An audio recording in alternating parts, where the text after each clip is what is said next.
5장 19절에서 23절까지입니다.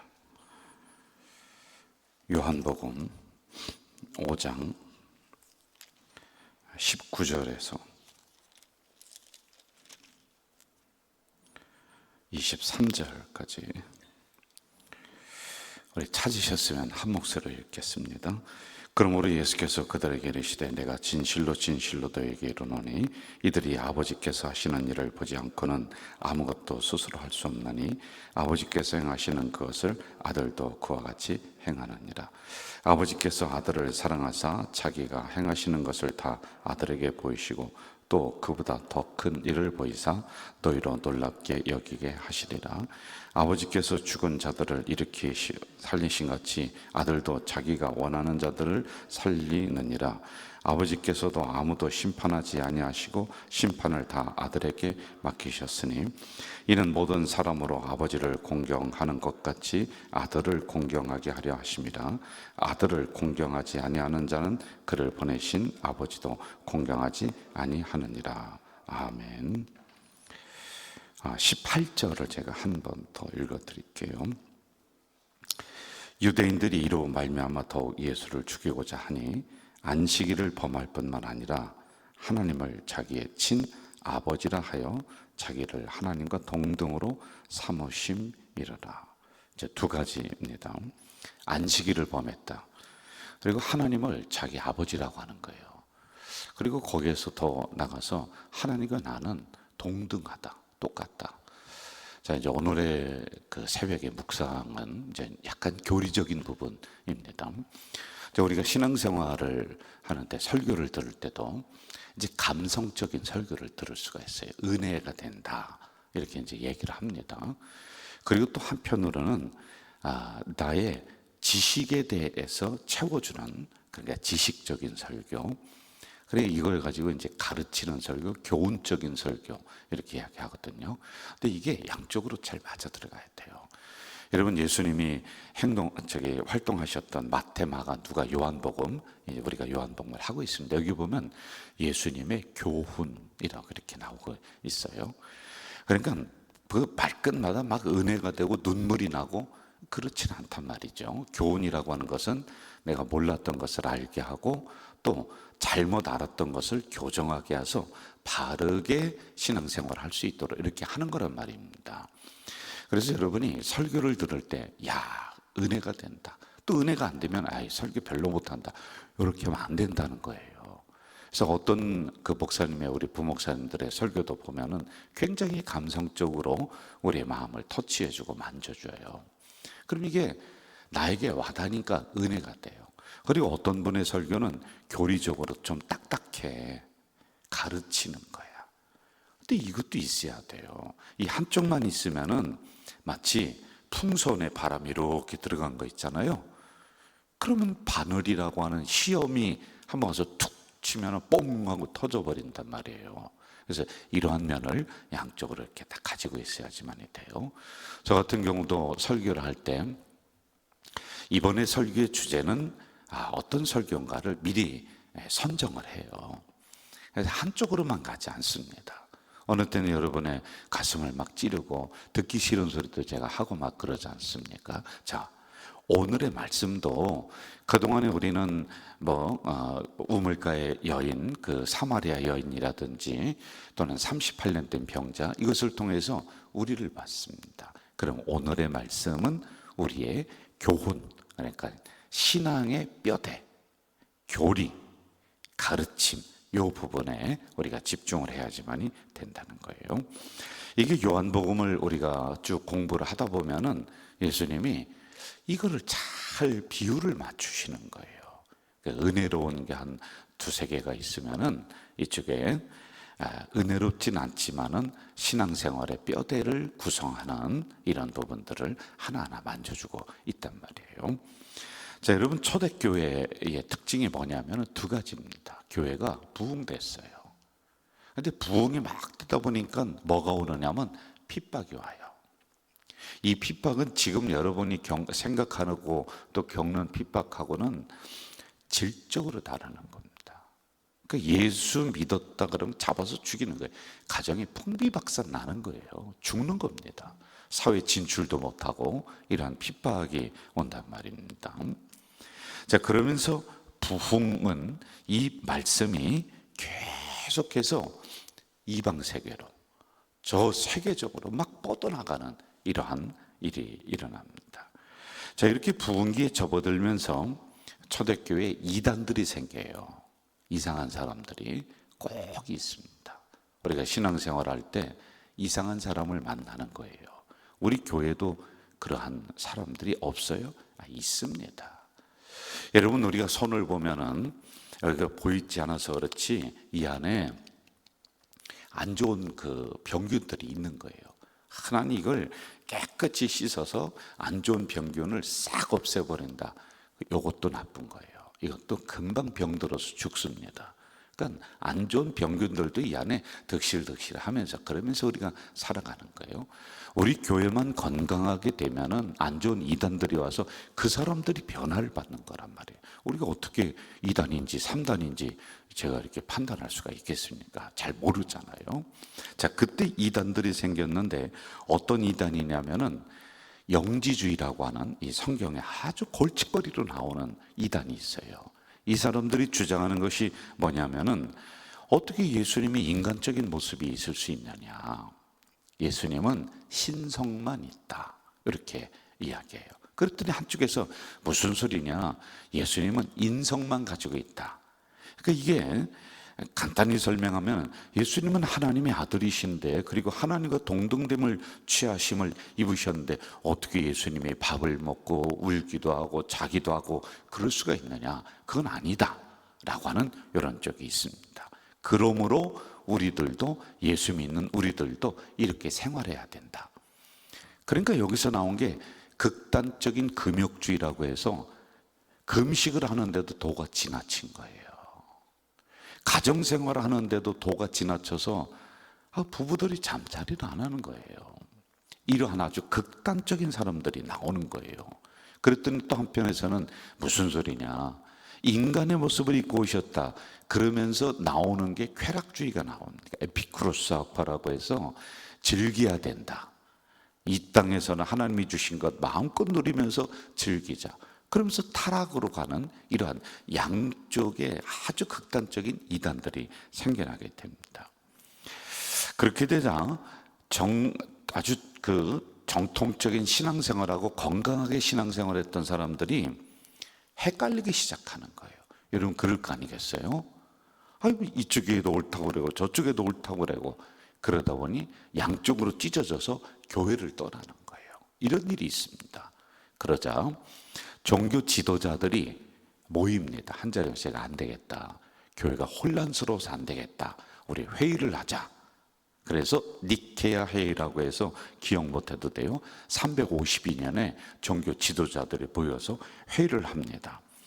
여기에서 결정한 게 뭐냐면은 예수님은 우리들의 구속자이시다. 지금 당연한 것처럼 보이는데 그때는 헷갈렸다니까요. 그리고 두 번째, 예수님은 하나님과 동등됨을 취한 분이시다. 세 번째, 예수님은 인성과 신성을 동일하게 가지고 계신 분이다. 근데 여기서 또 헷갈리는 분이 있어요. 아, 그래?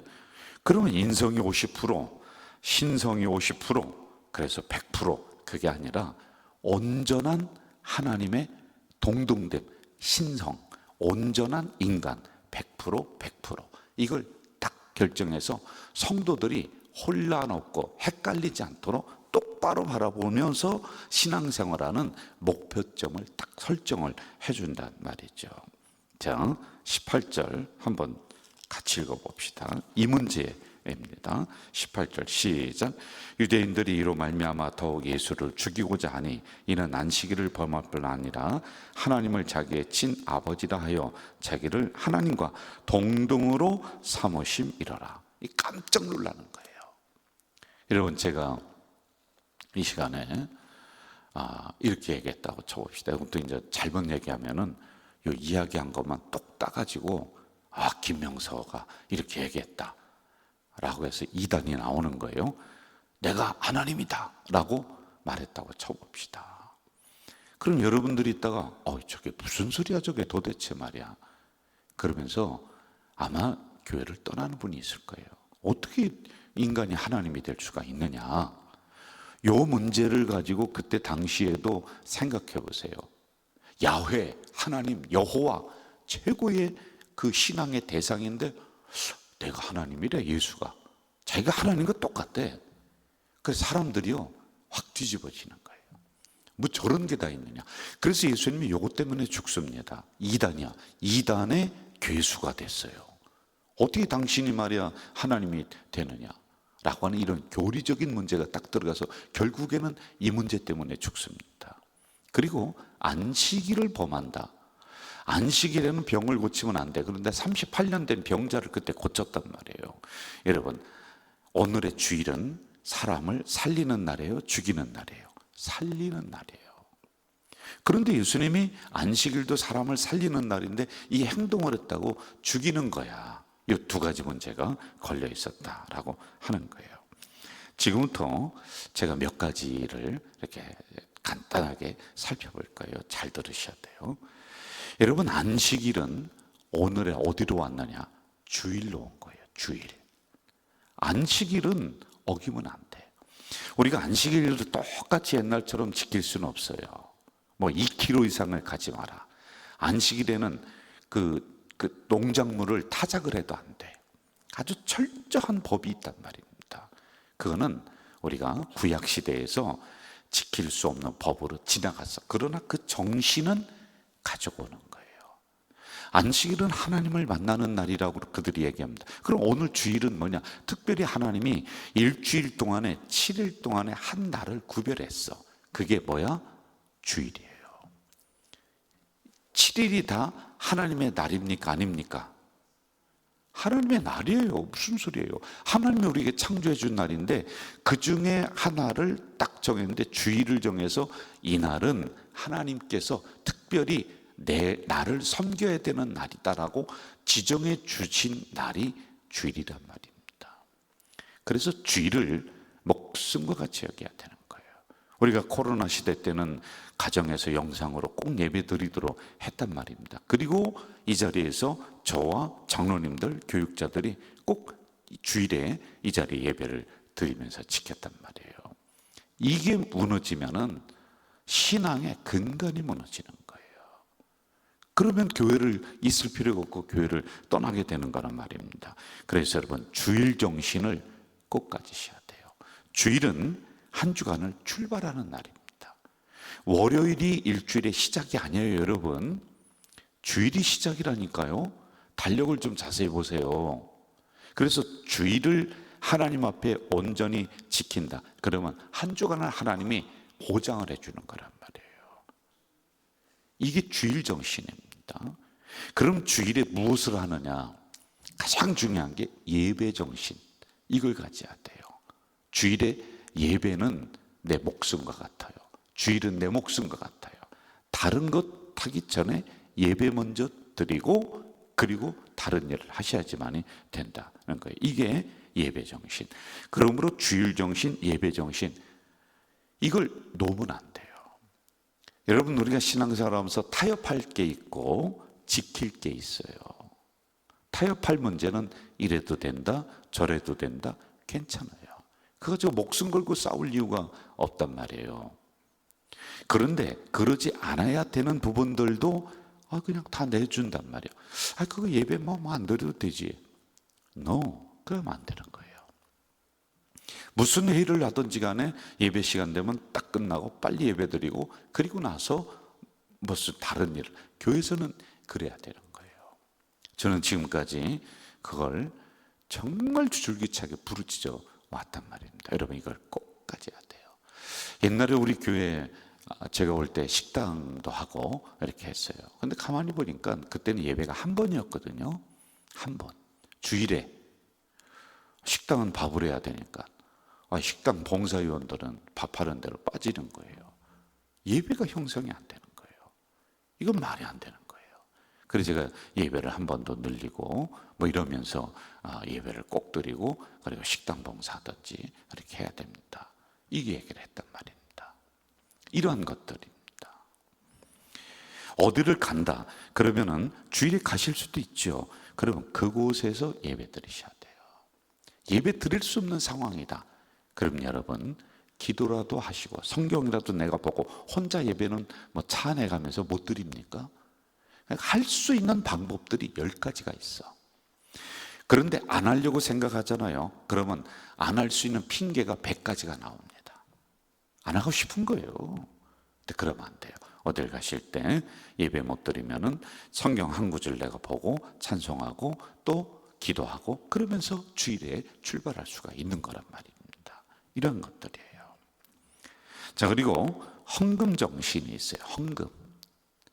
여러분, 이 헌금은 11조를 우리가 드립니다. 11조는 하늘의 복을 받는 비결이야. 그래서 11조 3년만 해보세요. 똑바로 부자가 안 될 수가 없는 거예요. 하나님이 그 가정에 복을 안 주실 수가 없는 거란 말이에요. 그런데 우리는 복 주셔야지, 돈 줘야지 그 다음에 하죠. 이렇게 합니다. 이거는 그렇게 서로 타협할 수 있는 대상이 이게 아니에요, 여러분. 근데 제가 이런 부분을 1년에 한두 번 정도 이렇게 헌금에 대해서 설교합니다. 그때 보면은요, 성도들의 낯빛이 변해. 싫어해. 은혜가 안 된다 이거. 왜 목사님 저런 설교 뜬금없이 하는가? 마음에 부담이 된다. 여러분, 이것도 알 건 알아야 되는 거예요. 신앙생활 하는데요, 우리가 하나님이 모든 것을 주신 것에 열의 하나를 구별하여 드리는 것, 이 11조는 만물이 하나님 것입니다라고 하는 나의 신앙의 고백이에요. 어떤 분, 제가 우리 교회 신앙생활 성도들 가르치고 또 함께 하면서 이 문제 때문에 갈등하는 분들 많아요. 우리 항존직 됐고 장로님 되셨고 하시는 분들도 이거 때문에 다르게 막 행동하고, 그리고 저한테 와서 목사님 이거 제가 11조 못 드리겠는데 하면서 뭐 이렇게 얘기하는 분들이 있어요. 옛날에 그랬었습니다. 그런데 이거는 타협의 대상이 아니란 말입니다. 이런 헌금 정신. 그다음에 우리가 지금 새벽기도 이렇게 하고 있단 말입니다. 이 새벽기도 정신도 진짜 중요한 거예요. 여러분, 성경에 놀라운 역사, 그러니까 홍해 바다가 갈라졌다, 새벽이야. 하늘에서 만나가 내렸다, 새벽이야. 여리고성이 무너졌다, 새벽이라니까요. 예수님이 중요한 일을 놓고 기도했을 때 언제냐? 새벽 미명이라니까요. 이러한 새벽 정신이 있단 말입니다. 이런 것들은 타협해서는 안 된다라고 하는 거예요. 여기서 타협해서는 안 된다라고 하는 것이, 우리가 이런저런 일을 하면서 다른 일도 대처하고 그리고 수련하고 하는 것들은 있을 수 있는 것들입니다. 예를 들어서 이번에 우리가 뭐 금요 성령 집회한다 그러면 토요일에 새벽 기도를 대신한다든지, 이건 있을 수 있는 일. 그런데 타협한다는 것은 주일을, 예배를, 새벽 기도를, 헌금을 안 한다는 거예요. 내가 다른 것으로 한다 라고 하는 거예요. 이런 부분들은 있을 수가 없는 것이다 라고 하는 거예요. 자, 이게 바로 하나님과 예수님을 동등됨을 취할 것으로 오늘 성경이 말씀하셨는데, 타협해서는 안 되는 것들을 의미하고 있는 거예요. 반드시 지켜야 된다는 겁니다. 우리가 신앙생활하면서 이런 부분들은 타협하지 않기를 주의 이름으로 부탁을 드립니다. 꼭 지켜야 돼요. 우리가 주일을 지키잖아요. 그러면은요, 주일이 나를 지켜줘. 기가 막힌 거예요. 내가 예배 1시간을 하나님 앞에 정성스럽게 올렸잖아요. 그러면 그 예배가 일주일을 지켜줘. 놀라운 은혜예요. 내가 참 눈물로 이 감사헌금 그리고 11조헌금을 올렸어. 그랬더니 이 물질이 나의 가정과 자녀를 형통케 하는 거예요. 이 은혜가 있는 거예요. 내가 새벽에 참 힘들게 나와서 새벽기도 이렇게 드렸어요. 그랬더니 이 새벽기도를 통해서 여러분에게 있는 홍해와 같은 문제가 해결돼 갈라지는 거예요. 그리고 여러분 가정에 하늘의 만나를 내려주시는 이 은혜가 있는 거예요. 여러분 신앙생활하면서 이러한 부분 우리가 타협하지 않고 꼭 지켜나가는 우리 공동체 되시기를 주 이름으로 부탁드립니다. 사랑하시는 아버지 하나님, 오늘도 말씀을 주셨습니다. 감사합니다. 우리가 타협하지 않아야 될 부분들 분명하게 이 진리를 가지고 지켜나가는 우리 성도들이 다 되도록 도와주시옵소서. 오늘도 귀한 물질을 하나님 전전에 올렸습니다. 물질이 없어서 어려움 겪지 않도록 하나님이 솔로몬에게 쏟아부어 주셨던 그 놀라운 복을 이들 가정, 기업에 쏟아부어 주시옵소서. 예수님의 이름으로 기도하옵나이다. 아멘. 하늘에 계신 우리 아버지, 아버지의 이름을 거룩하게 하시며 아버지의 나라가 오게 하시며 아버지의 뜻이 하늘에서와 같이 땅에서도 이루어지게 하소서. 오늘 우리에게 일용할 양식을 주시고 우리가 우리에게 잘못한 사람을 용서하여 준 것 같이 우리 죄를 용서하여 주시고 우리를 시험에 빠지지 않게 하시고 악에서 구하소서. 나라와 권능과 영광이 영원히 아버지의 것입니다. 아멘.